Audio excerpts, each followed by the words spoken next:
Honestly, like I said, it just was a set. I just can't believe I'm really heard this. I'm sure it's happening. I can't believe this come here. This impressive. Something so egregious and hope that people will be so. Yeah, please do. Hello, everybody. Welcome, welcome, welcome.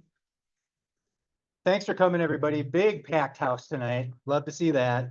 My name's Chris Delisle. I work in the education department here at the History Center and want to say welcome to all of you. Thank you for coming. Probably one of the best events we've had. We've got many people online joining too, so it's really, really great to see the people here. Valerie Westmer, who's the executive director, started this lecture series a while ago, and it's just been growing and growing in popularity, and it's so exciting to see all the bodies here listening to this. So thank you for coming. Thank you for supporting. We have a really cool lecture tonight. Steve Lange and Jeff Pieters from the Post Bulletin are here to present 100 years of Post Bulletin history. And we all know what the Post Bulletin is, and we're all excited to hear some of the fun, juicy tidbits you guys have. So they're going to do a presentation, and then there'll be a little time for questions after that. So I'm going to hand it over to these gentlemen and want to thank them for coming. All right, thank you. Is the mic okay? Oh, yeah. Listenable. Sounds good. Wow, what a great turnout. This is awesome. In fact, I'm gonna get a selfie now before people start walking out. Boredom. So smile. Look like this is a lot of fun. Okay, awesome. So yeah, what a great turnout. This is you never know what you're gonna get. We do a number of these. There are subject matters we think are gonna be no-brainers. We have 4 people there, and there's times we think we're talking about nothing and we get 50. So this is an awesome turnout, and it is an unbelievable program that they have here at the History Center. So I'm Steve Lange. I'm the general manager of the Post Bulletin and I'm gonna say relatively new general manager. It's probably been 2 years, but of the Post Bulletin and the longtime editor of Rochester Magazine. I came here in 2000 for that. We also have Jeff Pieters, a longtime editor of the Post Bulletin, probably just a little bit after me, right? A couple of years after me. Well, yeah. Sure. So really want to thank people for coming, and really want to thank the History Center of Olmsted County. Chris has been doing a lot of work since I got here at about 6. We're not the most tech savvy people, but he has worked his way through that for us. So that's been awesome. Krista Lewis isn't here tonight, but she's been a great help for the Post Bulletin as well. And yes, she's awesome. And the history and a couple other people to shout out. Tom Weber, longtime Post Bulletin reporter, now retired, is here. He is an awesome reporter. Lee Hilgendorf, who couldn't be a more perfect fit for this crowd. He does the Day in History column for the Post Bulletin. So the Post Bulletin is 100 this year, and the History Center of Olmsted County is just a little bit younger. They were founded in 1926, so just a year behind the Post Bulletin, and established by Bert Eaton, who was the mayor of Rochester from 1898 to 1899, back when they used to just serve 1-year mayoral terms. And he was charged with collecting and preserving the history of Olmsted County. And boy, almost 100 years later, I'm sure he'd be blown away by what he's seeing here today. So we're proud of our long partnership with the History Center, and they have really been instrumental in keeping the Post Bulletin history alive, including when we had to move our archives, and they stepped up to take those, store them here, and they were instrumental in us having that access for people. And now we have even better access with newspapers.com, which is something worth checking out if you're into the history side of things. All of the PB dating back to 1925 is now on newspapers.com and available there. But really, the people in this room are what this is all about. It's moving to see people here who care about the community and care about Rochester's history. And these kind of connections are what can change what we're doing here. So we really appreciate that. We've been telling the city stories, your stories, for the past 100 years. And Jeff and I for the past 20 plus years. But we're here to celebrate 100 years because of people like you. People who do care about the community and still read a newspaper and still want to be involved. So we appreciate that. So I'm going to do a bit. Jeff's going to do a bit. I'm going to do a bit. We're going to end relatively early, so we'll have some time for questions for you guys or awkward silence, whatever you choose. But here we go. So in March of 1925, the Rochester Post and Record, and that's this building, merged with the Daily Bulletin, and they're the adorable newspaper carriers from the Daily Bulletin, to form the Post Bulletin. And this month, we're proud to mark 100 years of sharing those stories that make our community stronger and bring us closer together.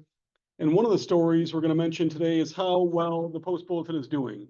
So not a lot of this, I promise, but here are some of those back front pages, a few of which you heard these guys nailing into the wall a few minutes ago. So there is the PB, the Rochester Post, sorry, from 1883 with the cyclone story. There are some actual photos from the cyclone from Post reporters, photographers. This is also displayed over here, but I love these covers side by side because, you know, just like Jeff would do today, the editors in 1939 were making sure that these story layouts were identical for the two brothers. They weren't going to change the format at all. Did everything they could to get the headline exactly the same size, the sub had the same size, and the photos the same size the best they could. So a few more covers here. Nobel Prize, Kennedy's assassination, Blackman. Flood photos are always hard to comprehend with the flood that high over Kmart. Wow. And these are the kinds of things the Post Bulletin has been doing for 100 years, including having reporters and photographers on the ground, literally in the boats, to cover the flood of 1978. So again, blatant Post Bulletin plug to follow here. This local team, and Jeff runs the editorial team, is producing, and these numbers are a little bit outdated. I didn't bother to update the slide, but 4,000 plus stories, locally byline stories in 2022. And I think that number is closer to. It's actually stayed about that. It's closer to that number today, so almost identical. 25 million page views on postbulletin.com in 2022. I'm hoping that hasn't stayed the same. No, it's 35, a little over 35 million in 2024. That's 68,000, and you've got to ramp that up by almost another 10 million there, divided by 365, but 68,000 per day, just a stunning number for us. And I will tell you, about a year ago, we closed off the website to make it more difficult to access free stories. And we were terrified, frankly, of how the community would react.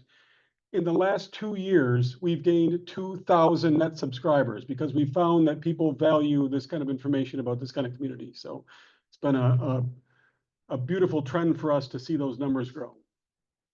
There's our cool new building. Our new owners, when they bought us in 2019, did not buy, and we're not given the chance to buy, the downtown building where we used to stay, and now we're in a building with actual windows in it.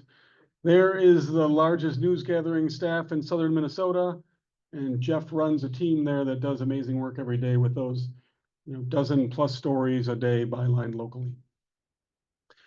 Just a little we promise about us, and I'm going to turn this over to Jeff, but that is the day that Jeff hired in, and that is the day that I hired in. And it's hard to tell the difference now. But that daughter, my youngest daughter, my first daughter there, is actually getting her master's degree in Wisconsin right now. So I am going to turn this over to Jeff. He's going to talk about some of his favorites. And again, we're talking about favorite stories. So there's going to be some major stories we are not going to cover here.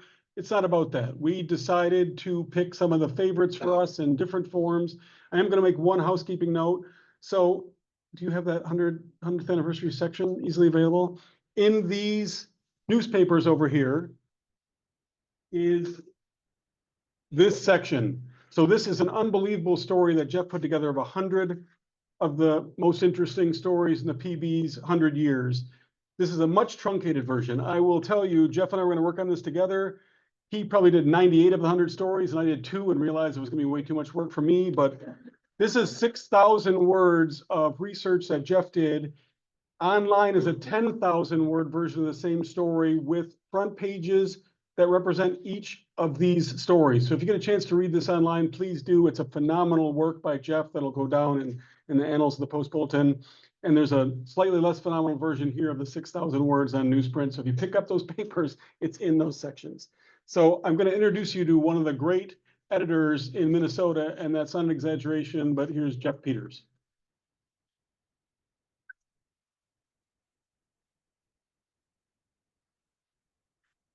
Well, you don't need to make me speechless before I even start. Well, thank you. I guess I would say I've been asked at times what some of the favorite stories were, and you know, I'm really somebody who looks forward more than I look backward. So this is kind of an awkward speech in a way. I would often say, what is my favorite story? It's the next story.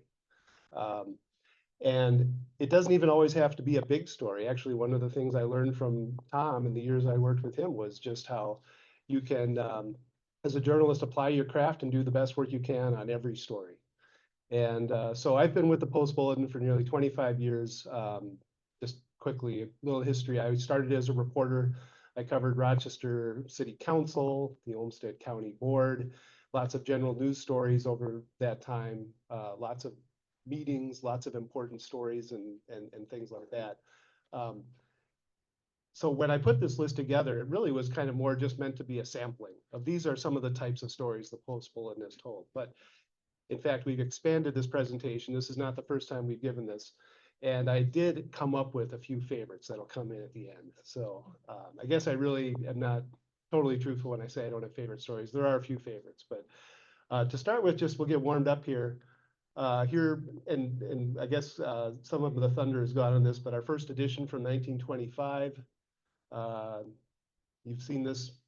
Isn't on the wall here? We don't have that one here. Okay.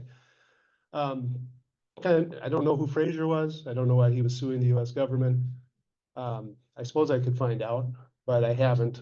What's interesting here is there's a little box that talks about the introduction of the Rochester Post Bulletin. And just so you can read it, I think this is interesting because this really still reflects who we are today. The policy of the Rochester Post Bulletin will be to serve the public. The newspaper is a quasi-public institution, and this publication will be operated on that basis. It will endeavor to have as its vision the scope that the best interests of the community require. It will be builded, we had typos back then too.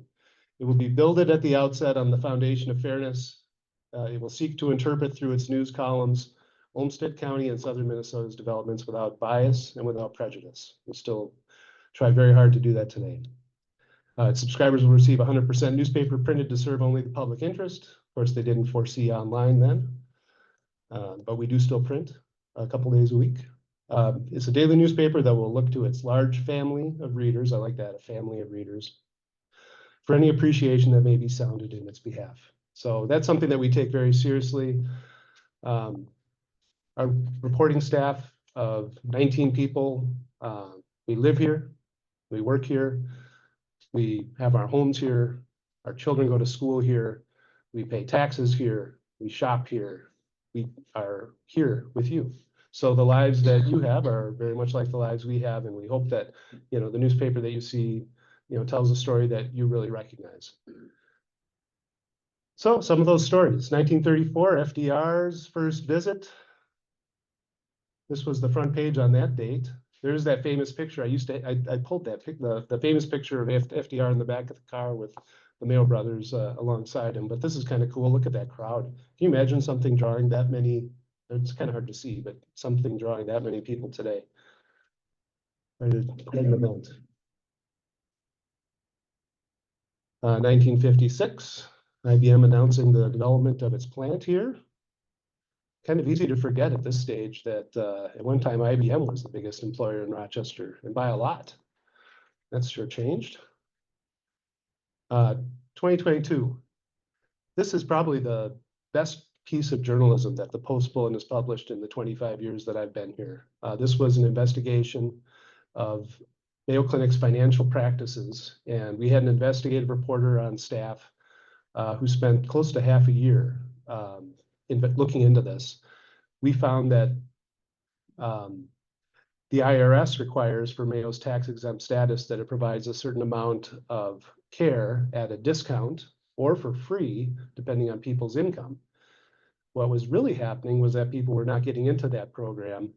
And in fact, Mayo was sending people through collections to get them to pay. And then there were a few cases that we found of people who required ongoing care who were being turned away, told you can't get more care until you settle on your bill. So this was that day's front page. And in fact, there have been a couple of additions to state law since this story. The Attorney General's office and the state legislature saw this coverage, and there have been changes in state law that will prevent this sort of thing from happening again. So even in the year of our Lord 2022, journalists, newspapers can make a difference in the lives of people. And I can't even begin to guess how many people's lives have been made better as a result of this story and what came from it. We don't tell just harsh stories about Mayo Clinic. I mean, we're not afraid to tell harsh stories about Mayo Clinic, but we also tell very many positive stories. And of course, we know Mayo Clinic is a life-saving place. It's an inspirational place.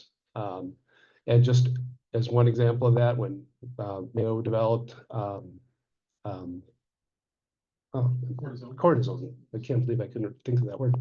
And won the Nobel Prize for it. So so that's just one example. Of course, many examples every week of important things happening at Mayo Clinic.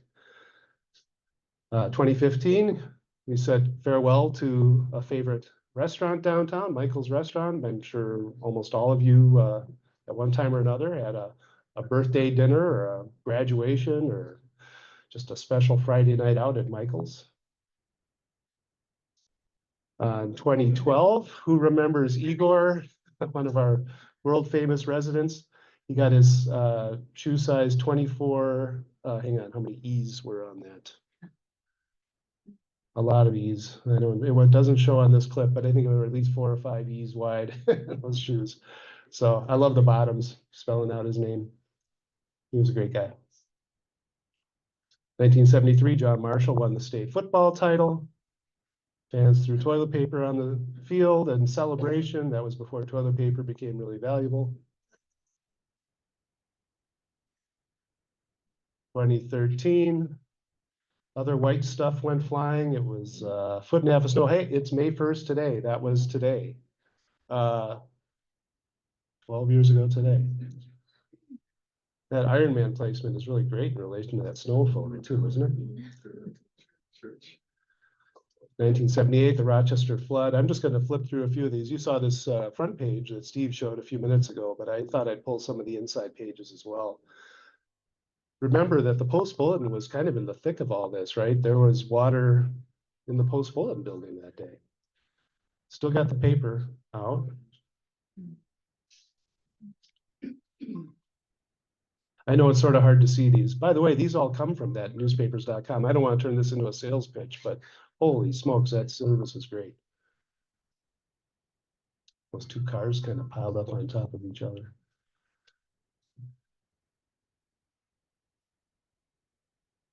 Some of the stuff I haven't looked at before, I'm going to have to spend some time.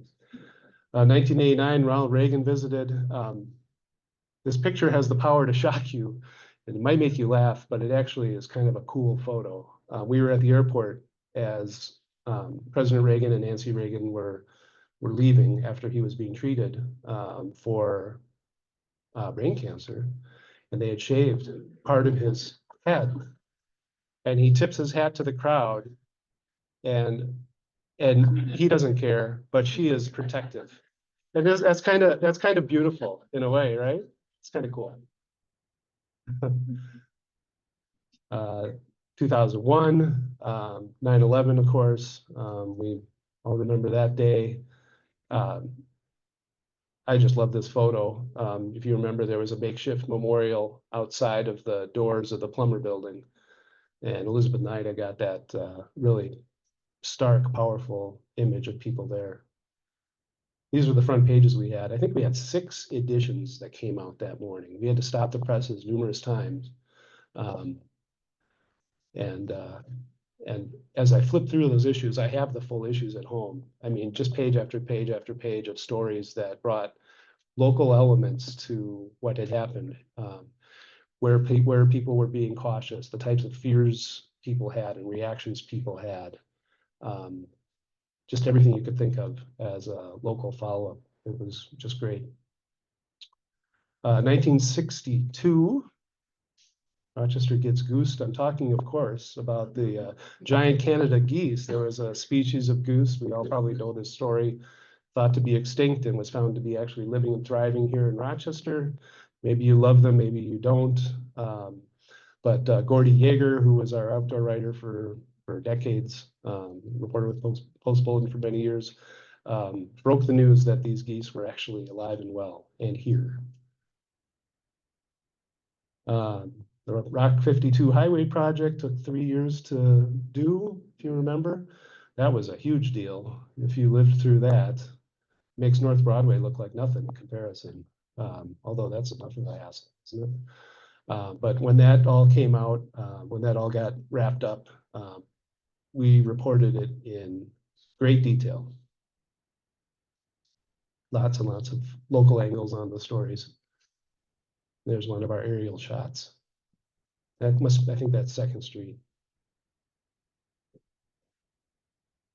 1991, who remembers the Rochester teachers strike?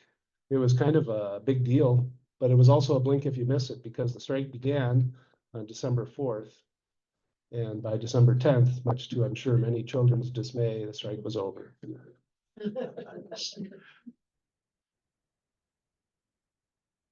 1971, who I don't know who was here for the Miracle Mile fire, but that was quite a disaster.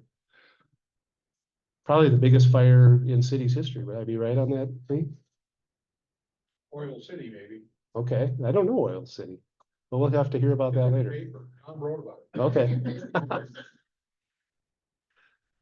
And then I had to go, this had to be my progression here from this to Rochester went smoke-free in 2001.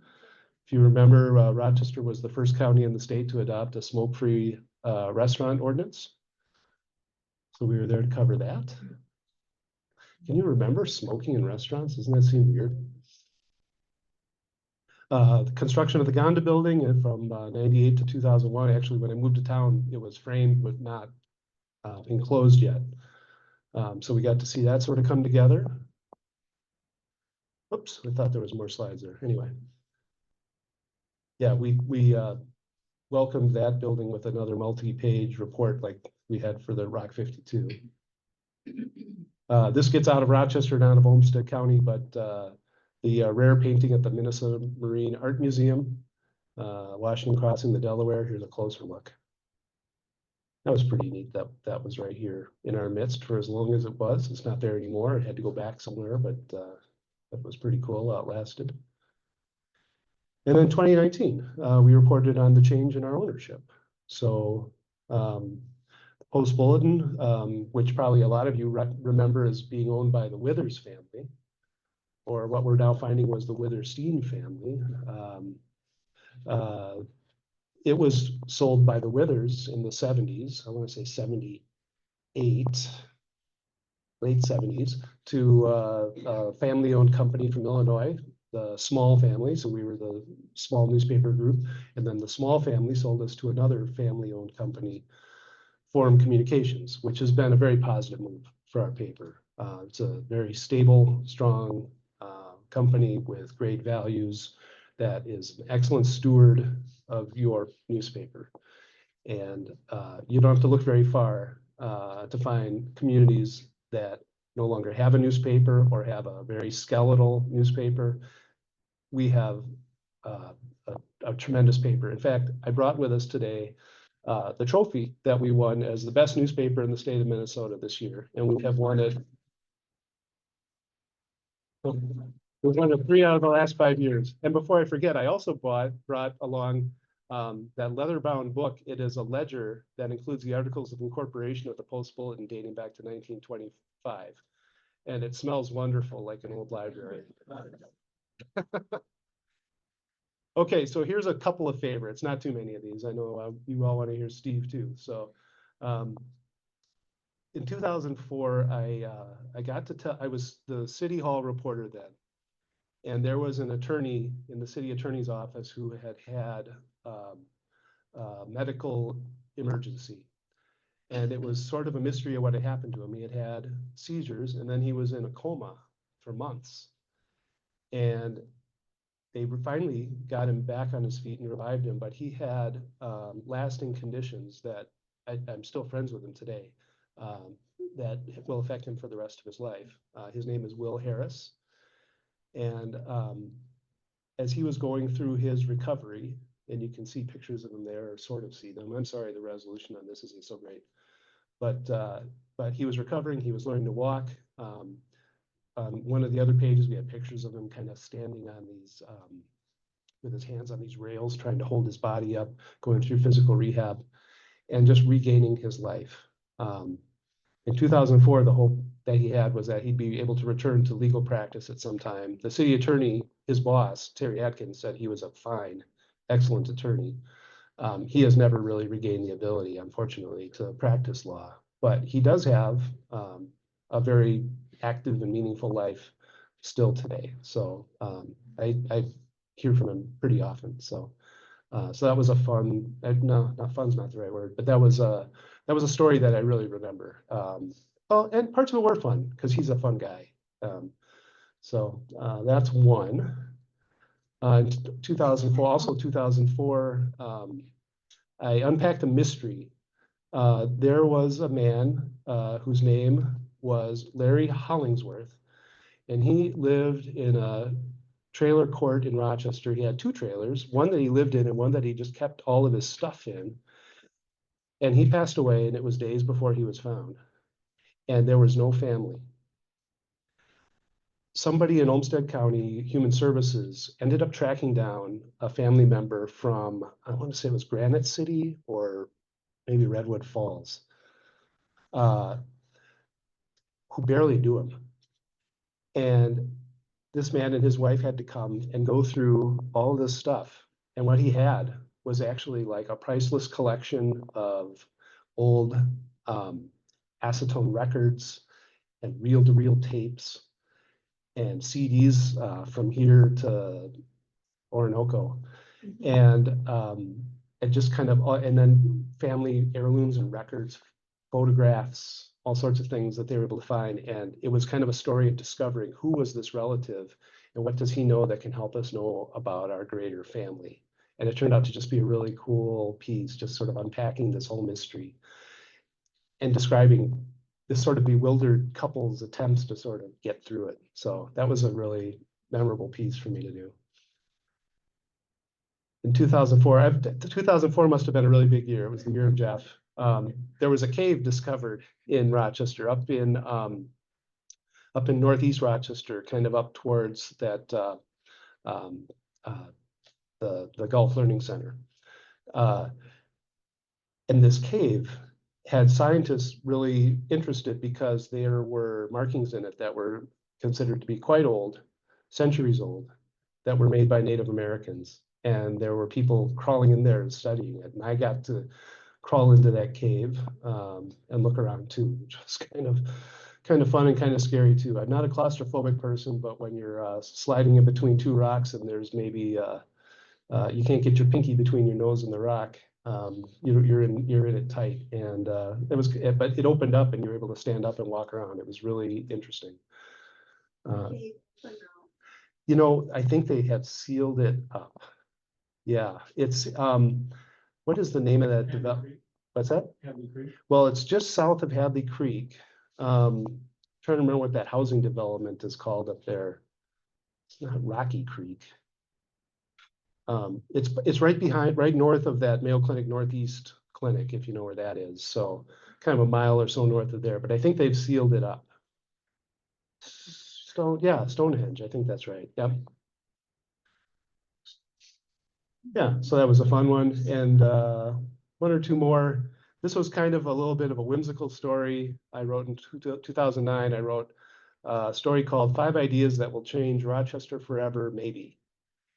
And what I liked about this one, so I wrote about 5 different public policy concepts or ideas or things that I had actually taken from sources. I didn't make any of these up. These all came from different people. But one was about how there needed to be a downtown and there needed to be an uptown. You know, you needed to have, you have downtown is where you work and uptown is like your entertainment district was like the thought. And in fact, there is now actually an uptown. So, you know, that's that area just west of St. Mary's, across the highway from St. Mary's. There's signs there, you'll see it's called Uptown. And apparently it took its inspiration from this article. So I wouldn't say proud of that, but it's kind of interesting to know. Let's see. And then the last one, I just last year, I wrote a piece. We did a whole section on Mayo Clinic's 160th anniversary. And as I was looking through some of Mayo's history, I found all these various inflection points where it felt like if something had gone the other way, you know, in an alternative history, in an alternative universe, if somebody had turned right instead of turning left, what would have happened? And there were a lot of these inflection points across Mayo Clinic's history where if it had gone a different way, there wouldn't be a Mayo Clinic in Rochester. And just one of them was the tornado. Very early on, of course, the brothers were up near the area where Silver Lake Foods is today, and they galloped back across the bridge, got back downtown, and there was actually some big piece that had been torn off by the winds of a building and smashed down through their carriage right after they'd gotten out of it. So yeah, they could have been flattened. So, but there were a number of those things along the way. Mayo Clinic could have ended up in St. Paul. Could have ended up not ever happening at all, because maybe another community couldn't have sustained and developed a Mayo Clinic the same way Rochester could, with the sisters who were here and the small community and the southeastern Minnesota character and all of those sorts of things. So that was a fun piece to do. So that's all from me. And I'm ready to hand this pointer back to Steve, because I'm starting to get dry mouth, and this is about my limit on public speaking. So be happy to answer any questions though at the end. Thanks, Jeff. Round of applause for Jeff.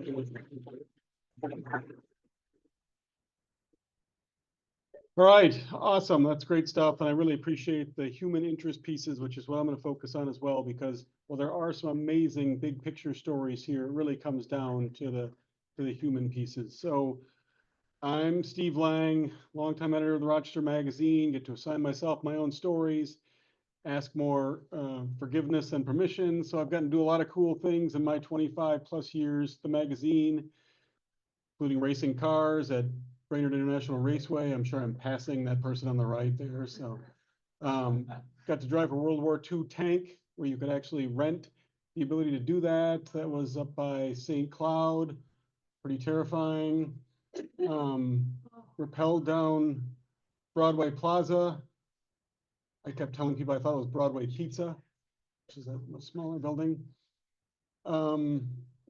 For story's sake, in 2000 and what year was that? 3, I took 6 weeks of boxing lessons and fought a former pro in a 3-round match. Is Dan O'Connor here today? No. So I kicked his ass in that fight.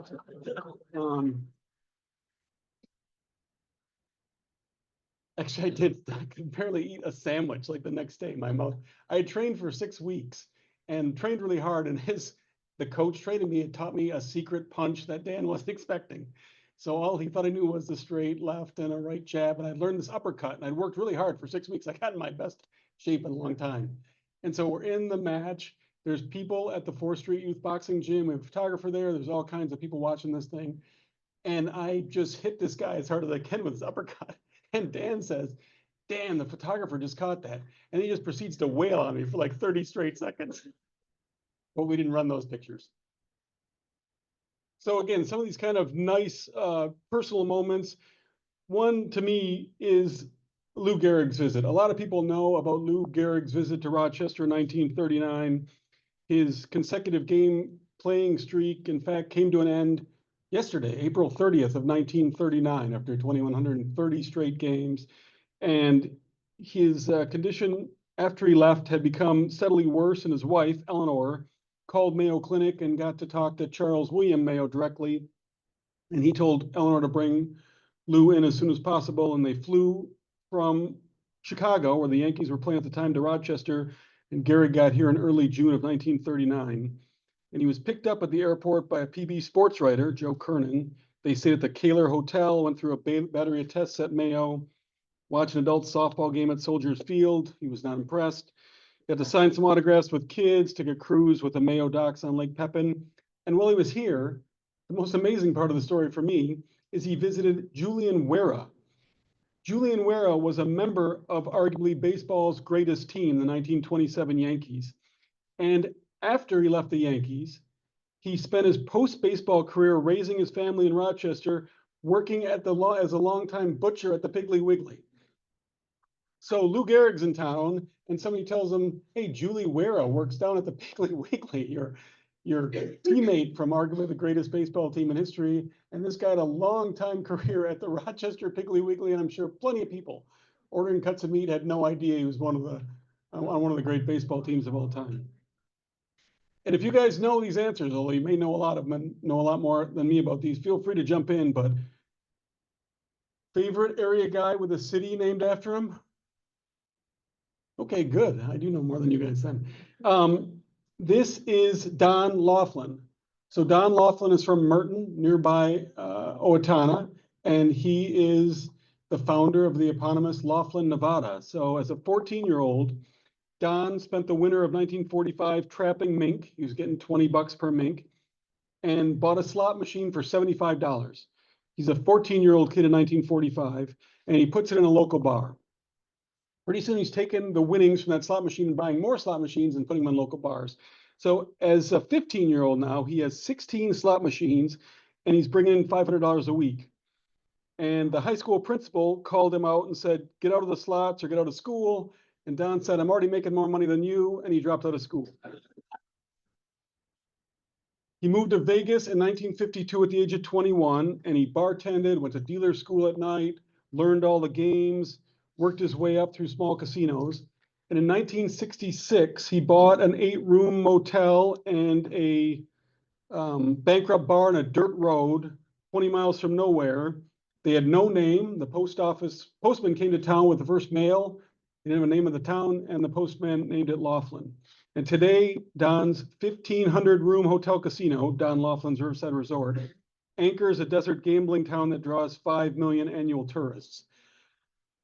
I went out and visited Don for a story in 2003, and he had a closet that was maybe half the size of the room to the end of the people sitting at the back. And it was a giant lazy Susan. So he'd push a button and his clothes would rotate around. He was super interesting guy. We drove around in his classic cars, including a Rolls Royce.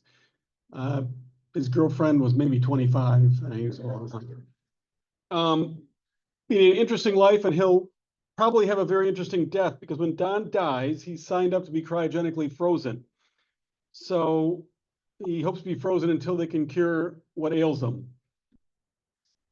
His blood will be replaced with antifreeze. His body will be lowered to a temperature of 320 degrees below and shipped to the Elcor Life Extension Foundation for cryonic suspension.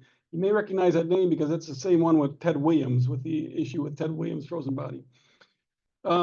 He did opt for the full body option, which is $120,000. But if anyone is interested, there's a head only option for $50,000. So. Most infamous baseball player in area history. Okay, good. Swede Risberg was one of the ringleaders of the infamous Chicago Black Sox scandal, which 8 players were banned from baseball after being accused of throwing the 1919 World Series. His 1919 salary was roughly $3,000, and his payout for being part of the fix was rumored to be $15,000. It's hard to argue he wasn't part of the fix because during the series, he hit .080 and committed 4 errors, which I think I could probably have done. After this scandal, he and the rest of the Chicago 8 were banned for life from baseball. But in 1923, he signed with the Rochester Aces. He was a .250 hitting shortstop in the majors, but when he came here and played with the Aces, he hit .382, but even more impressively, he pitched and went 20-5 in his first season as a pitcher for the Aces. In 24, he married Mary Purcell, a dental office worker from Olmsted County, and they owned a small dairy farm in the area, invested in the Zumbro Auto Company. And he later moved back to California and died there in 1975. But he'd been the last survivor of the so-called 8 Men Out and spent a number of years living in Rochester. So, okay, I'm gonna have a hard time getting through this one because this is one of the more meaningful, heroic stories in Rochester's history. And actually, outgoing Fire Chief Eric Kursk and I presented this story in its entirety in a much longer version I'm going to right now at the 125 Live a few months ago, and it is it's a fascinating and heartbreaking story. So on Christmas Eve of 1953, 9-year-old John Paul Stevenson, new kid in town, Arkansas transplant. His first winter in Rochester, was meeting up with a new friend. They went to the south side of Silver Lake, and he met up with his friend, 9-year-old Larry Bloom. Boys realized it was nearly 1 p.m. They had to head home. They didn't want to be late. Christmas Eve, Mom told them they had to go shopping. They took the shortcut across the ice on Silver Lake, the same way they'd come. But in the meantime, the power plant, which was newly constructed there, had vented hot water into the lake. The sun had come out, been a few hours, and as he was about 2/3 of the way across Silver Lake, he fell through the ice. At the Rochester Fire Department's downtown station, Ambrose Riley was 38, and Stan O'Brien, 40, had just finished some routine maintenance in a fire truck. 12:55, the call came in. The woman on the phone was frantic. A child had broken through the ice on Silver Lake. Larry had run to get help. He'd happened to run to the coroner's office, the coroner's house, who lived right on Silver Lake there, and the housekeeper answered the door and called the fire department.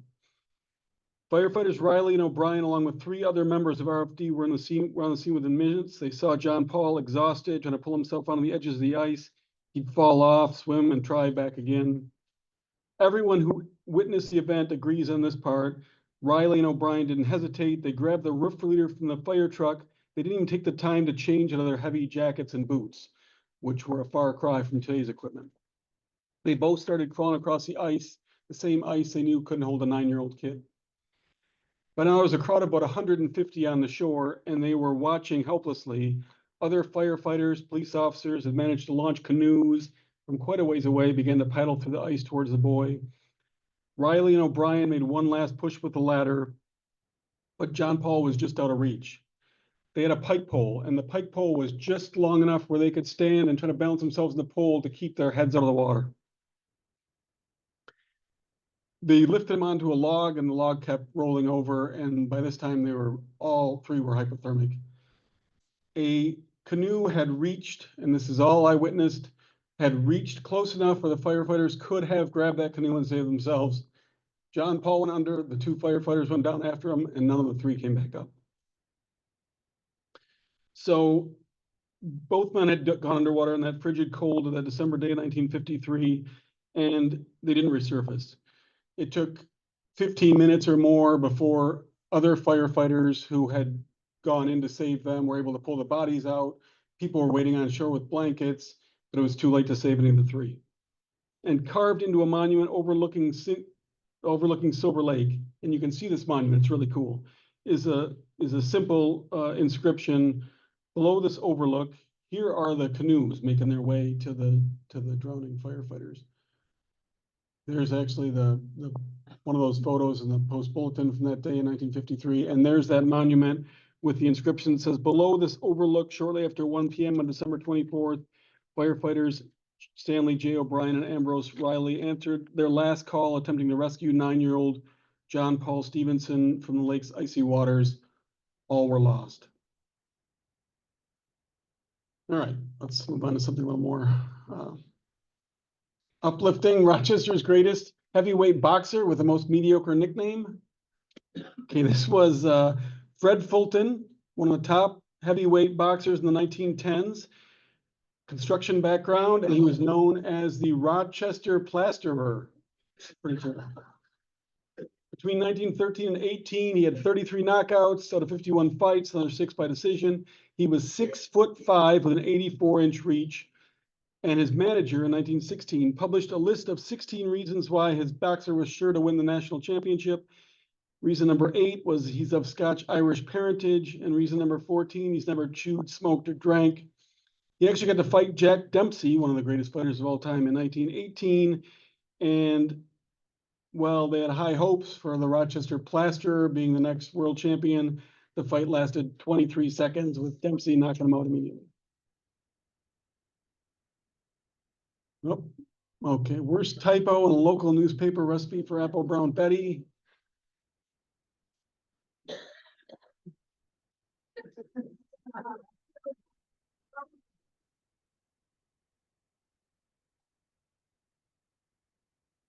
Everybody got it? Okay. Area guy who almost invented the slinky. Yes, Otto Haling, good. So Otto Haling was a born tinker. He's the guy in the center there. As a class project at a machine shop at Rochester High School in 1918, he built a full-size tractor, which his father used on their family farm for the next 10 years. Later, he opened a small machine shop in the Rochester Chick Hatchery on First Avenue Southeast. By the time he died in 1991, he had developed more than 100 inventions, including many that were used by John Deere. But Haling was never interested in patenting anything that he invented. Around 1933, he invented a steel piston ring, and he made that ring into a long coil. It was brilliant, right? Instead of having specific size rings, the mechanic could dole out the size of coil he wanted, cut the coil right then, and move on to the next piston ring. In 1943, a naval engineer named Richard James, experimenting with one of Haling's steel coils, dropped it on the floor where it began to walk. He took the spring home to his wife, Betty, and said, I think I can make a toy out of this. Betty came up with the name the Slinky, and 2 years later, James patented the walking spring, which his wife had christened the Slinky. It was an instant success. It sold 100 million units in its first 10 years, and 250 million Slinkies later, James Industries is still making and selling Slinkies, but Haling got nothing. He never bothered to patent those steel coils. Best china plates stuck into the walls next to an adult bookstore. I know you guys know you're not going to say. Okay, Downtown Book and Video was once was Downtown Intimates for a while, right? When I first got here, it was red, white, and blue, I think. It looked like a Libertarian Party headquarters downtown, like it had the big striping. But China Hall was a longtime business that sold fine china to homes and restaurant china to area restaurants from the late 1800s until 1990. And 3 ornate examples. So next time you're going into the adult bookstore downtown, if you look at the edges, there are 3 ornate examples of plates on both sides, and they're in beautiful condition.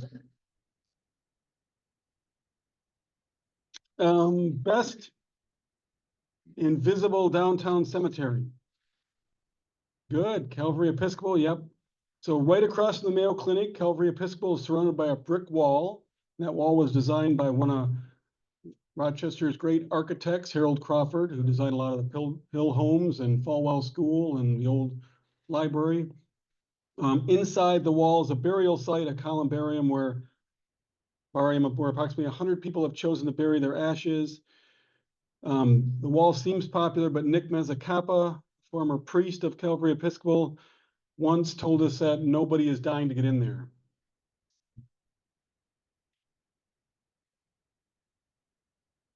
When our mayor raced an ostrich, I don't know why I just love this photo. So in 1954, Rochester businessman Joe Adamson from Adamson Motors challenged Mayor Claude Boney McQuillan to a race, an ostrich race at the fairgrounds during the Olmsted County Fair. McQuillan, who had been a sports standout, went on to box professionally. Didn't he play for the Packers semi-pro back in the day, like in the 30s, I think? So there he is. He's behind. That's Boney McQuillan behind there, but I think he came back and his ostrich won. I was hoping they were actually riding on the ostriches, but not. They actually had 2 races, and I think they split. But okay, our least known great athlete was a college football stadium named after him. This is one of my favorite stories because this is one I really feel like didn't have a lot of insight, and Tom Weber. How did we track that story down to start, Tom? I don't even remember how that happened, but I think one of us ran across it. So Tom and I take credit for each other's stuff, but Tom does the heavy lifting of the research side, and I get to run in the magazine. But we had come across in some way this William O. Shields. And Tom wrote a big piece about him, a cover story for Rochester Magazine. William O'Shields was born in 1898 into what may have been one of Rochester's only black families. And he led Rochester High School to unofficial back-to-back state football titles in 1917 and 18. And weren't they gonna win it in 19? And then the flu epidemic hit. So real parallel to 100 years later here. But he started in track at the University of Minnesota, won the University of Minnesota Alumni Award for Outstanding Achievement. He coached in 2 Olympics, covered the Olympics for the Black Associated Press. There he is on the second row, the second from right for the Rochester High School from 1918, their football program. There he is in 1969, receiving that Outstanding Alumni Award at the University of Minnesota. And oh shoot, I don't have a photo of it, but there's a Cheney College in Pennsylvania where he was a longtime teacher and coach, named a college football stadium after him and has a big mural of him on the outside. So talking about moving interactions, so this was a story that Tom had done all the heavy lifting on the historical side of things, and I go back in and do the fun parts of it. So I got to interview William's granddaughter, and she has called me a number of times since then to talk about the reach that this story has had even a few years later, where she hears from people all over the country who run across this story when they're looking up William O'Shields. And it's one of those people where you take the call and you can't wait to talk to her. I see her number come up on my phone, and it's one of those people, we should all be one of those people, but it's one of those people that you're really looking forward to getting that call from, so. Grave site most worthy of a baseball / movie pilgrimage. Yes, very good. Moonlight Graham. I must have these other order here because I'm gonna have to kind of wing this one, but Archibald Graham, who has seen I can't, Field of Dreams, here it is. So it's the Kevin Costner, if you build it, they'll come baseball movie. And one of the characters is Archibald Moonlight Graham. And he was a real person who, after a long and solid minor league baseball career, was finally called up by the Major League Baseball New York Giants in 1905. He was put in for 1 game as a defensive replacement in right field and never got to bat. It was the only big league game the 28-year-old Graham would ever play in. He was sent back to the minors the next day, and he decided to quit baseball and pursue a medical career. Graduated from Johns Hopkins, took a job in Chisholm, Minnesota in 1908, and Doc Graham spent the next 50 years as a physician for the Chisholm schools, greatly respected doctor there, and his wife Alicia, who's mentioned in the movie as well. What did she always want? Like a blue hat? Blue hat, yeah. Was from Rochester. And so Doc Graham and Alicia visited here often, and Archibald Moonlight Graham's gravesite is located in Calvary Cemetery. There's his baseball card from 1905, the 1 major league appearance he had and never got to bat. So it's that heartbreaking story in Field of Dreams. And there's Burt Lancaster, who played the older Archie Graham, and in the movie, right, he's playing baseball and the little girl falls off the stands and she's choking on a hot dog and he has to choose whether to stay as a young guy playing baseball or cross over. That's not a true story, and that's fictionalized version of this, but he does cross over and save the girl's life. And the Kevin Costner character laments that the stunted baseball career of Moonlight Graham would by many be considered a tragedy, and Doc Graham in that classic Burt Lancaster voice says, "Son, if I'd only gotten to be a doctor for 5 minutes, now that would have been a tragedy." Okay, the woman who was almost Rochester's first female mayor. And this one's a really good one too. And I remember, I hope I'm not stealing too many of Tom's stories that he did all the research for, but. So Jessie Howard. In 1977, Jessie Howard, a 51-year-old stay-at-home mother of 4, ran against the legendary and popular incumbent Alex Smekta, who had never lost an election. She was a political unknown, but had become a close follower of local politics, attended numerous county boards, city council, zoning meetings, didn't like what she saw, didn't like the old boys club, and decided she was going to try to break that up. In the mayoral primary of February of 1977, she sent a wake-up call to the community when she came out of nowhere to finish ahead of Smekta in the primary.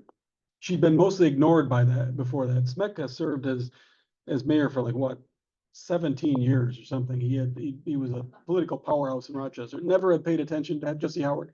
Didn't think he had a chance of losing this election until that February primary. And then he and his supporters stepped it up and spent the next month canvassing the city hard. And on the March 8th general election in 1977, 11,000 votes cast, and Smekta won by 31 votes. Howard opted not to request a recount, never ran for political office again. She died a number of years ago, but I actually reached out to her when she was in California and talked to her about the story, and she didn't regret it a bit and didn't regret not making people have the recount. She thought she'd done enough to break up that old boys club.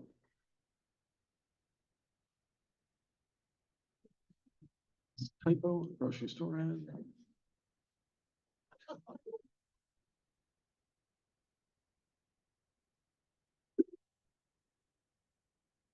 Okay, well, that's it for us. So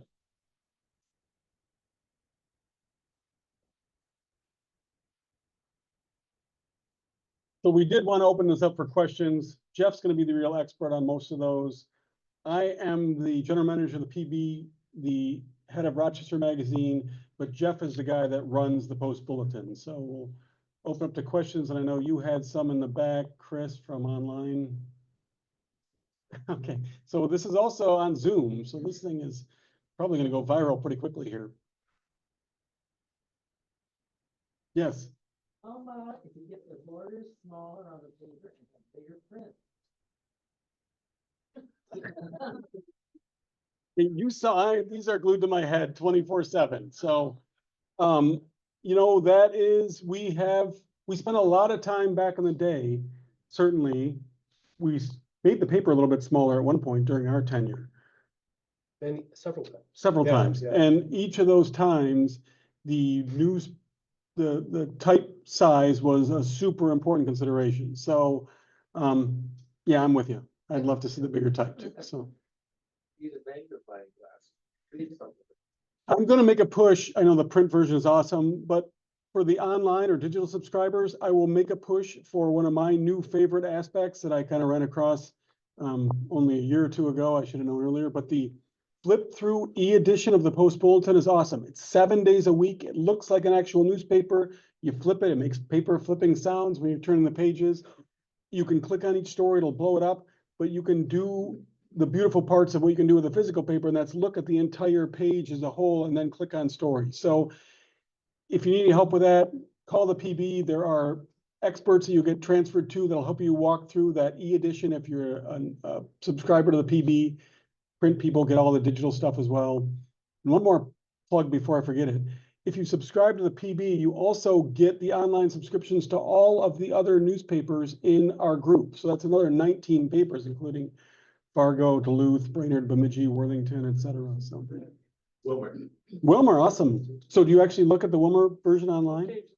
It's awesome. And that was another one where I didn't really realize how cool it is. Yeah, no, yeah. I'm with you. Other questions? Yes. I was gonna say, I really appreciate Jeff's sunrise. Thank you. Jeff's, I'm gonna make another plug then, because Jeff's Sunrise is one of the coolest daily 5-day-a-week things that you'll encounter in Rochester. I read it every morning. I actually will get up and it's the first thing I do. It's a newsletter that Jeff puts out. You have to be a subscriber to get Sunrise? You do not have to be a subscriber to get Sunrise. So if you just go to the PB site, there's a way to sign up for newsletters. All the way to the bottom of the page. All the way to the bottom. Yep, scroll to the bottom of the PB website and it's like a newsletters, and you can sign up for a bunch of different newsletters. There's a lot of great ones.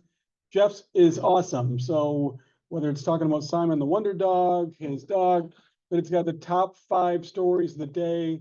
And if you are a subscriber, you can link to those. If you're not, you can at least get a little capsulated version of each of today's 5 best stories. So, yes, ma'am. That's about 8 weeks per day. You know, that's probably not gonna happen anytime ever. So I'm with you. I really miss the physical version of the PB, but, and Jeff and I would attest to this, we never thought this would be the case. The digital subscriptions, are absolutely the future of the Post Bulletin. So about, how many years ago? When the digital subscriptions actually bypassed our print. Yeah, it was September of 2022. So September of 2022, of 23, our print kind of has stayed like this. Our digital subscriptions have gone like this. And if you would ask us 10 years ago, we would have thought that'd be impossible. But the digital paper is just the way people read it. I know Jeff and I both have New York Times subscriptions. I read mine on my phone. I used to get the physical version and I don't anymore. And believe me, I love the physical paper. Jeff and I spent a lot of time agonizing over headlines and photo placement and cut lines. So we really miss that. But fortunately or unfortunately, the digital version is really the way to go. And again, I'm going to push that e-edition because if people look at that, it's the closest thing you're going to get to emulating the printed version. And it's 7 days a week. Yes, ma'am. No, that's a great question. So you can buy a digital only subscription. I should know the prices. I think it's a special. Well, we're offering promos all the time. Yeah, well, actually, because of our 100th anniversary, the digital is $100 for a year right now, right? I think that expired. I think that one goes for the whole Does it year. go for the whole- Anyway, so there's a digital version that only includes a digital, and the print version includes the 2 days a week of the print paper and the digital version as well, so.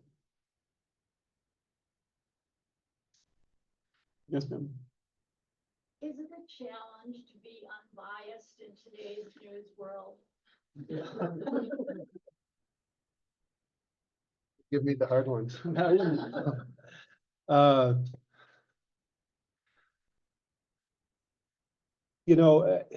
I guess it's hard to so I want to define what is meant by bias in this situation, right? Because sometimes we don't even agree on what the same facts are.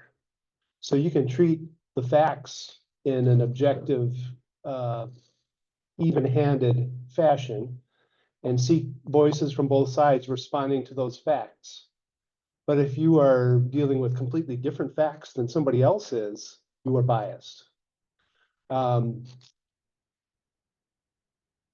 So that would be one answer. It's a very subjective term. So I guess I would say it's a challenge to be seen as unbiased, for sure. I think that we do overall a pretty good job of being unbiased. If we have a failing, it might be failing to tell certain stories and find certain topics of interest to people that they want to have, that they would like to see in the paper. For example, I was contacted by a reader 2 days ago asking what sort of editorial coverage we were going to give to the U.S. Supreme Court's decision this week regarding religious schools. I had to reply that we don't cover the U.S. Supreme Court. We have 7 full-time news reporters in Rochester. And if we wanted to cover the Supreme Court, I have to pull somebody off covering the school board or something to go do that. But, we kind of do fall into that field of judgment that involves a lot of national press, whether it is the New York Times or the Washington Post or the Wall Street Journal or you name it. Sometimes the failings of some of those, the perceived failings of some of those media really reflects on us, even though we're in a completely different level and a completely different ballgame, covering completely different types of issues. And some of those things that may fuel people's feelings that the media is biased really aren't in play when you're talking about Rochester City Council filling potholes or, a street project or bus service to the schools or whatever the topic might be, a new restaurant opening or something like that. There doesn't feel like there's a potential for bias in a lot of the topics that we cover in that same way that people might feel about covering presidential politics and things like that. I don't know if that helps answer your question. Would you allow some personal insights from the news? What kind of personal insights on the news? Well, actually, may I give some? Oh, personal yes, perspective? please. Would you allow Go, that? yes, of course. Folks, I'm looking forward to them. I'm a mortician here in Rochester, although semi-retired, and I wanted to share some personal insights of of the flood, with, 78. Yep, July 6th. The phone rings at home early on that morning. Back then, the phones were right at the bedside. You call it, and it's a law enforcement center calling to say, would you come to the retirement center? What, do they know who it was? I forgot. And pick up, It's on Sixth Street, I don't know. yeah. Would you come to the retirement center and pick up 2 of the 4 bodies that drowned here? What? There's 4 bodies that drowned in the nursing home? Evidently, the elevator went down and the door opened up and the people in the elevator drowned. And we couldn't actually, as workers, we couldn't even get, Matthew's got the call to pick up the other 2 as well. We couldn't get there to pick up the bodies. That was good. Pick up the bodies until the Army Corps of Engineers brought their big flat pickup height to put the bodies on so they could pull them out of the water area. Yeah, so we could come, because it was all flooded, all all the way around here. Wow. A story that one remembers. Yeah, I suppose. I also wanted to share, and I'll sit down that I said, I'm probably the oldest living semi-active funeral director for 60 years here in Rochester, although some of it was my training. And in my retirement years, we got to become volunteers as certified tourism ambassadors, and we would walk the skyways and subways, and we had a little vest that would say, may I help you? And give people walking their directions, they were lost. And 2 of the things that we were taught to tell people, it hasn't quite come up as, how did Rochester get to be here? Well, this fellow by the name of George Head, he came from Rochester, New York, and came out to the Sagebrush Prairie area. Rochester wasn't even established. Minnesota wasn't even a state back then. And he plunks himself down here because there's a river that runs through, you call it Zumbro River, and it reminded him of his home area of Rochester, New York. And he plunks himself down in Olmsted, this area, makes some improvements, and that's how Rochester got to be here. And then the other thing we were trained to tell people visiting Rochester is how the Mayo Clinic got to be here in Rochester, and then kind of going on your stories there is that it's really the reason Rochester Mayo Clinic is here is because of 2 people in particular. Because Dr. William Romeo was just a country doctor out in the Missouri area, and the one person, Abraham Lincoln, appointed him to come to Rochester to be the examining surgeon for the people coming from this area to fight in the Civil War. And then the second person responsible for the Mayo Clinic being here is the doctor's wife. She says, you've moved so many times in your career. I like it here in Rochester. I want you to stay. Yeah. Yes. Well, I am now. I just married a wonderful Rochester man a couple of years ago. His father was Merle Daling. Photographer. Oh, sure. Oh, yeah, okay. And so you have all these wonderful photos. Reagan in particular, he took. Oh, he took that one. He took the handle for the head. That's Nice, awesome. okay. And I'm not trying to plug my father, I mean, but that was the last year he was a photographer.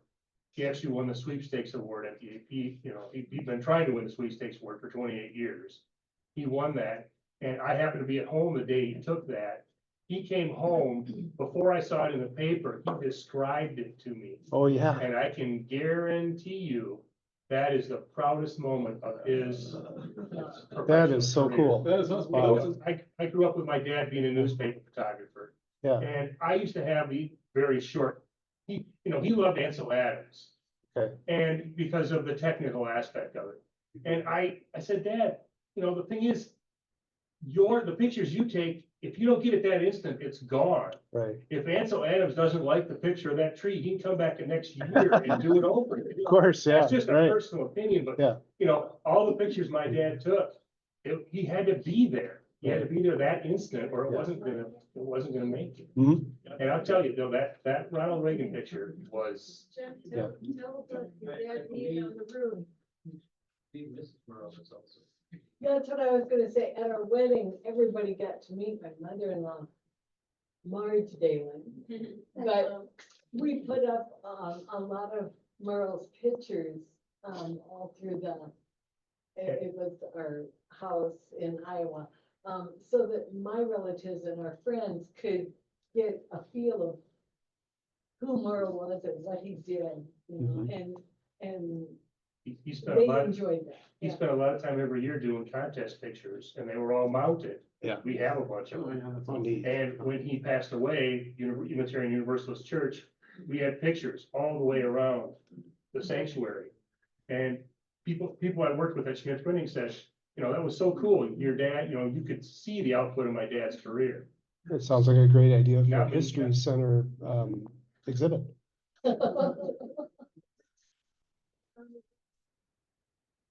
Being on the roof.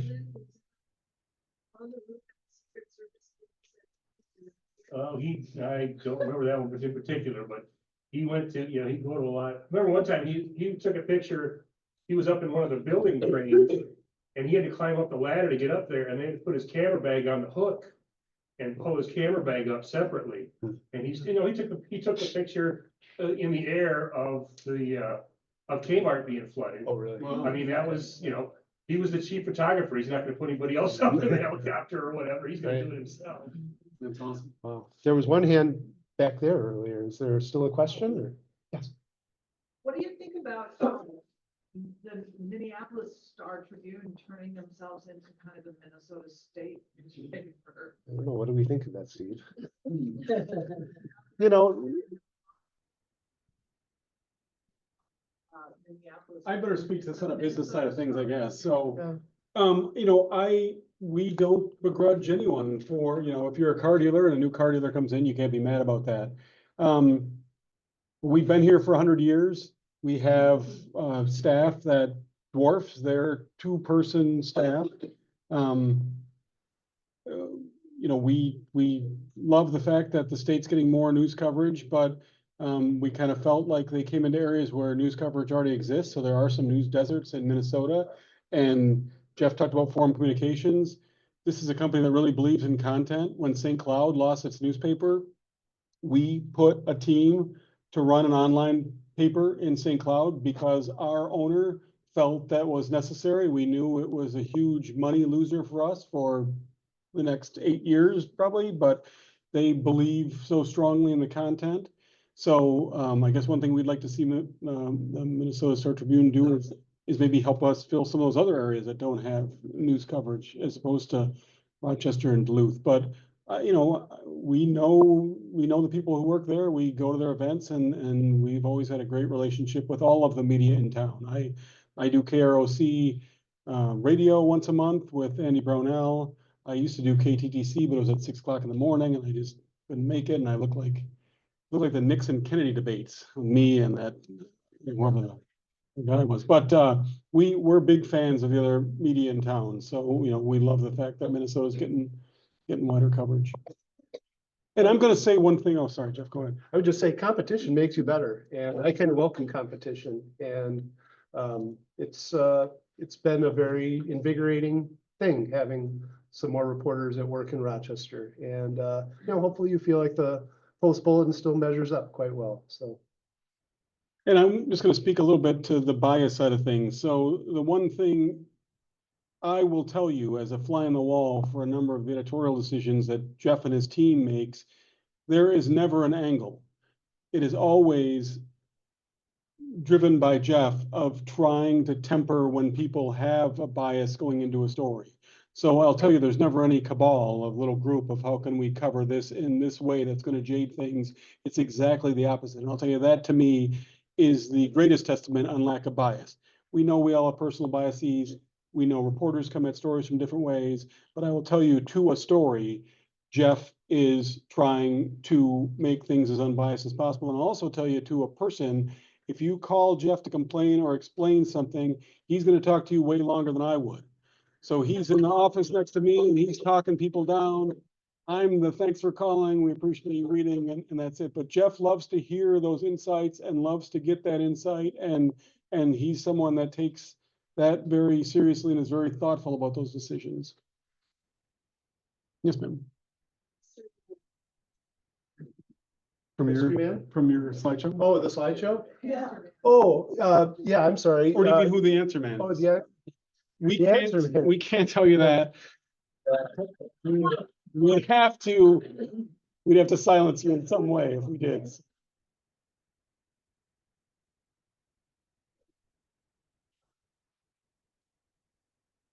See, no, you're gonna get in trouble.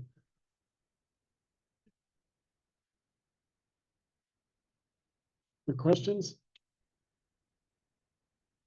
Yes, sir. So what is the newsroom like when you find you've got a story that's happening right now and you need to get an alert out?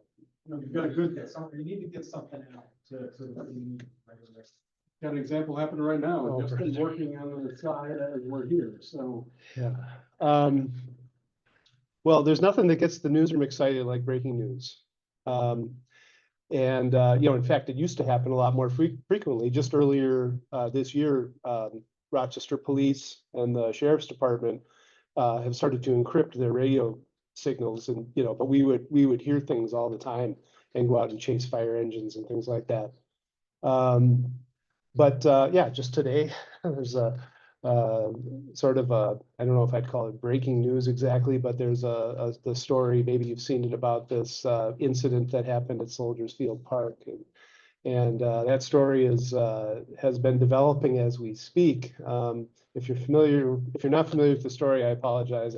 It's too much to tell right here, and I'm not sure I trust myself to tell it very well off the cuff. But the person who is the subject of all this has an online fundraiser and is raising a lot of money nationally for herself after all of this, which is just a crazy development. But yeah, no, everybody gets very interested. Nobody likes to talk as much as like 3 or 4 reporters standing in a circle in the newsroom. It's definitely a different work environment than probably many offices that most people work in. It's very lively at times.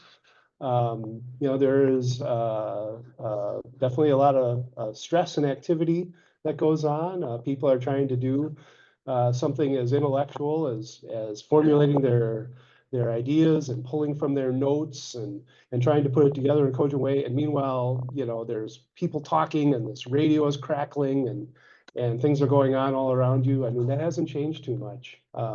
If you've seen a movie that's set in a newsroom, probably everything you've seen is fairly true. So yeah, I wouldn't do anything else. I don't know if I'd be qualified at this stage for anything else, but so I don't know if that helps answer, but I mean, it definitely is. It definitely is fun. I mean, there's there's some days that don't have a lot of news, and things start to get a little bit like feeling like you're in the doldrums and you're waiting for something big to happen, find something big, and some days like today really offer that. Okay, when I hit this button, it goes out and I can't take it back. Right. And really, my job is to kind of stay like the ice water in the midst of all of that. And when there is something that's really hot like that, I have to be the last one to see it before it goes. And I will tell you that there have been a small handful of times that I have regretted sending something out that didn't quite measure up. I maybe didn't recognize it at the time, but I would recognize it later. There are many more times, and I will tell you, these times increase in frequency the older I get, where I do not regret, and I have never regretted, holding off on something where I wasn't quite sure, and making sure that it meets all of our standards, that we're not injuring anybody with the type of coverage we're doing. You want to, what do they say? You want to comfort the afflicted and afflict the comfortable. It's kind of one of those credos of journalism. You want to do strong reporting, but you also want to be fair. You want to be accurate. You want to just make sure that everything is buttoned down and true, and all that. Yes, ma'am. And what do you see as the main obstacles for distributing the news? Thinking from a social media standpoint, a distraction standpoint, what do you see as the obstacles in the future? Oh, boy. Well, there were some questions earlier about our print editions, and we will continue to be printing newspapers as long as there is a market for people who want to buy them. I'm going to get to this, but this is kind of foundational, but probably never going to get back to more than 2 days a week of print editions. I just don't imagine that there is a market that would sustain that. And in fact, as we look at the future of where we're going, the apparatus of everything that's involved in getting that print edition produced, you know, a big printing facility and a press and all the supplies and all the transportation and the postage, or, you know, we used to have carriers, all of those expenses are quite heavy on an organization like ours, whereas being an online publication, a lot of that overhead cost is gone. So really, one of the obstacles that we currently have, I mean, I hate to call it an obstacle because it's important and it's valued, but it also, from a financial standpoint, is quite expensive to do. When that's removed, I think that will lift us quite a bit. In terms of what the obstacles are, you know, one thing in the digital world is it's really hard to control. It's really hard to control your product once it is out. And in fact, a lot of times our stories get picked up by other websites and duplicated. And we might charge people to read our story, but some website just gives it away for free.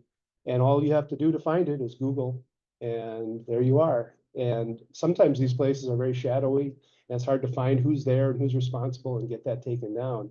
And we have copyright law to protect what we do, but I mean, if you don't even know who you're talking to, it's really hard to enforce it. So that's a pretty big obstacle. And then maybe the final obstacle is just people's willingness to pay for good information. It may very well be that we're on a path to having there be publicly funded media in our country. We'll see. I mean, I'm not sure if that's something that we desire or not, because there's always unintended consequences of something like that too. But just, you know, having an audience that really values it and sustaining that is probably a big obstacle for us in the future too. Any question? I just, it's a curiosity, but for all of the reporting and all the stuff that you, information you have, do you feel like the DMC is gonna make Rochester, Minnesota the center of the universe? I thought we were the center of the universe. You mean we're not? I don't know. It's gonna be a huge change, isn't it? DMC and then Bold Forward Unbound, and yeah, it's amazing. So yeah, this town has changed a lot just in 25 years, and it's going to look different in 30. Yeah. Yes, sir. How are you dealing with advertising dollars these days? But, you know, back in the old days with Black Friday, you get a newspaper with flyers that didn't end. And now you see them online, you know, you ignore all of those. Right. Well, I'll have to give this to Steve, because the only thing I know about advertising dollars is how to spend them. So.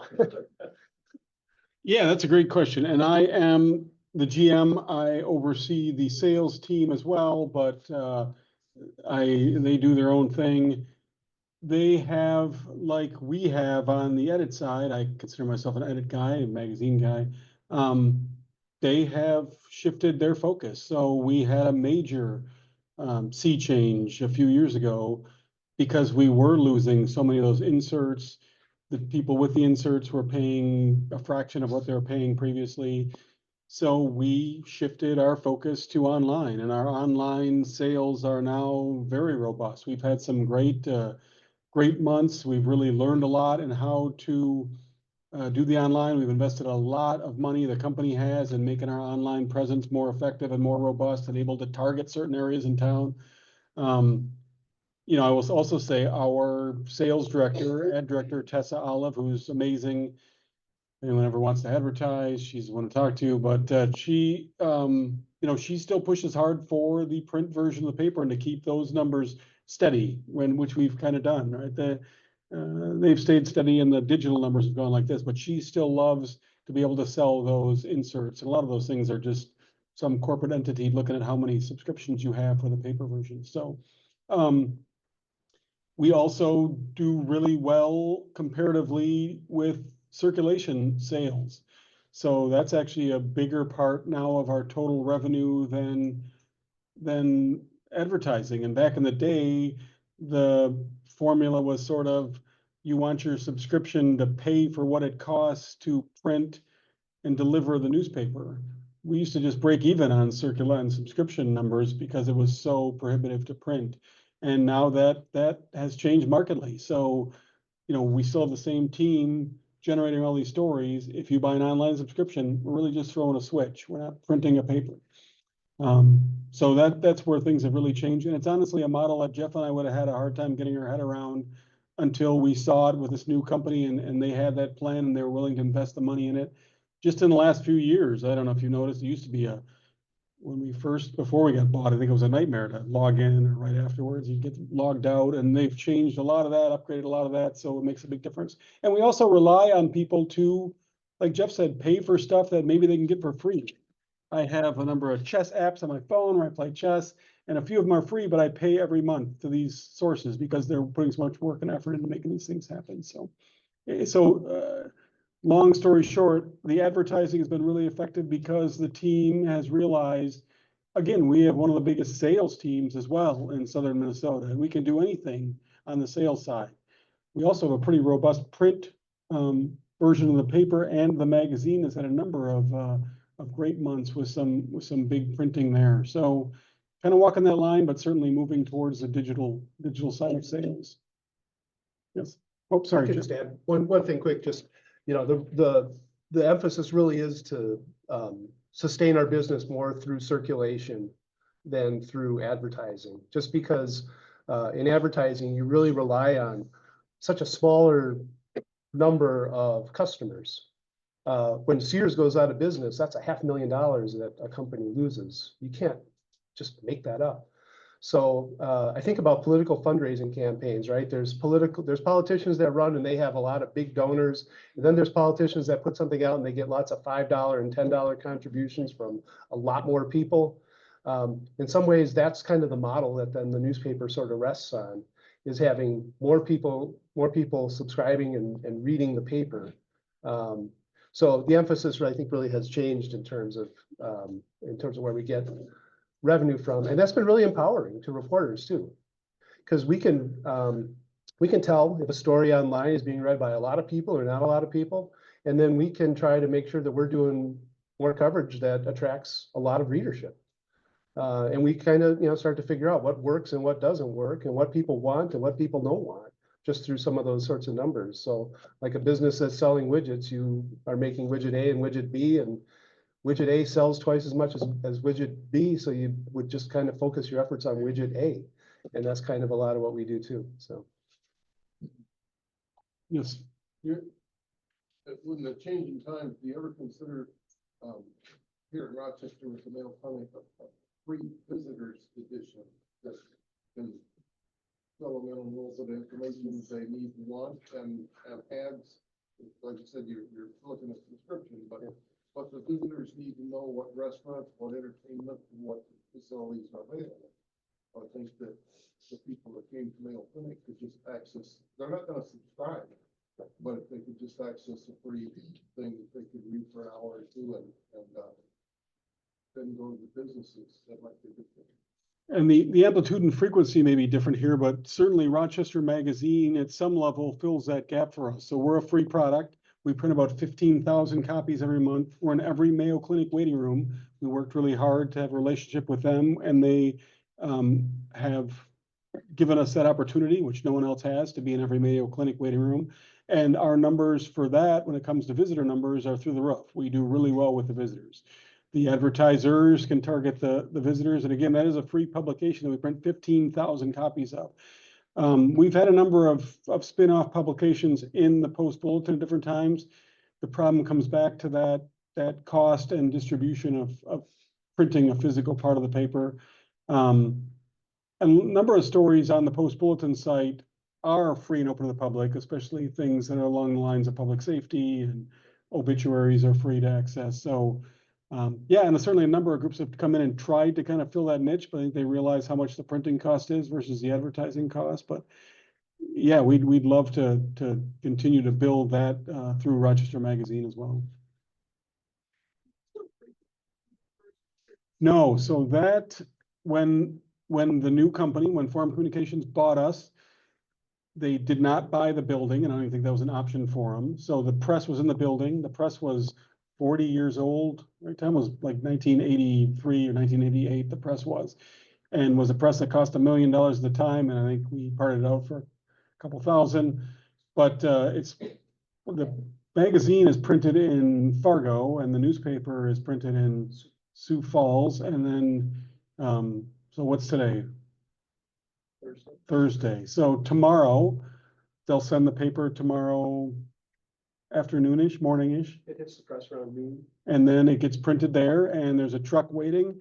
It comes back to a warehouse we have by Costco, and we have, it's mailed instantly, and then the delivery people all meet and they all take off the different parts of the state to deliver, and that happens twice a week. So we'll have delivery people out till 6 o'clock in the morning, starting at maybe 5 or 6 o'clock at night, working 12 straight hours, delivering to all the post offices, to all the Quick Trips in Red Wing and Austin and Albert Lee and everywhere around southeastern Minnesota. Yes.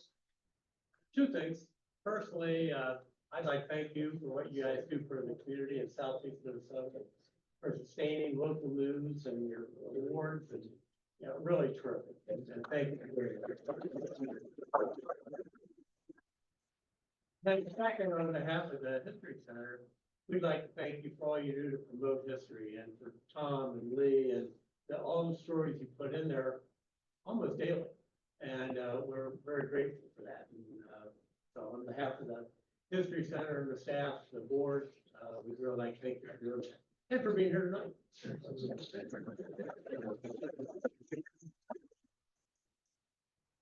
Was that our wrap it up cue, Mark? I think Okay, good. Thanks a lot. We really appreciate it. You too. And I'd like to make a quick plug for the History Center. Next Thursday, same time, 7 to 8:30. We're doing a wonderful lecture and opening for the artists who are responsible for all the artwork in these two galleries here. So we have the Fiber Arts Guild, who spans all of Southwest Minnesota, or Southeast Minnesota, excuse me, 50 years of making fiber art. And so we're celebrating their 50th anniversary this year. And so we have a bunch of art. They're going to be doing a lecture and talking about some of their artistic practices. Next Thursday, 7 to 8:30. Thank you. No, that's all good.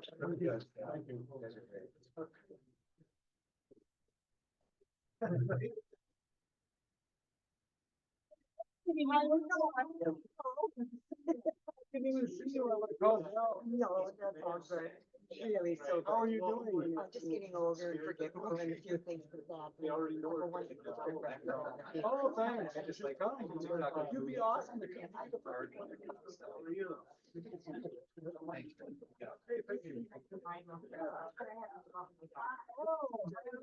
Barbara. Go way back.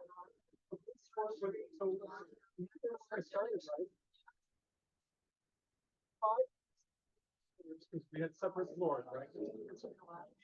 Oh, we're kind of allowed to change. We're welcome.